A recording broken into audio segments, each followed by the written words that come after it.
किरणांपासून आपले संरक्षण करतो।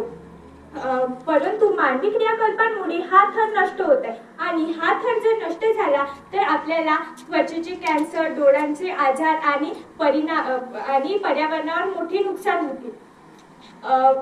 ओझोन वायू पृथ्वीच्या वायुमंडळातील 20 ते 50 किलोमीटर उंचीवर एक थर तयार करतो। हे थर सूर्याच्या अतिनील किरणापासून आपले रक्षण करते।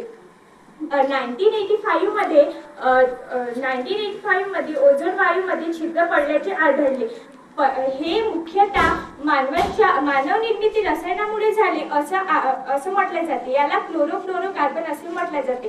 परंतु जागतिक प्रयत्नांनी जसे की मॉन्ट्रियल प्रोटोकॉल्स यामुळे ओझोन वायूची भरपाई होण्यास सुरुवात झाली। 2030 पर्यंत हे बरे होण्याची अपेक्षा आहे। म्हणून ओझोन वायूचे रक्षण करणे अत्यंत आवश्यक आहे, कारण तो सजीवांचा नैसर्गिक कवच आहे। जर हा थर नष्ट झाला तर हवामानात उष्णता वाढेल, जीवनसृष्टी नष्ट होईल, हवामानातील बदल घडून येईल, पाण्याची वाढ होईल। थँक्यू।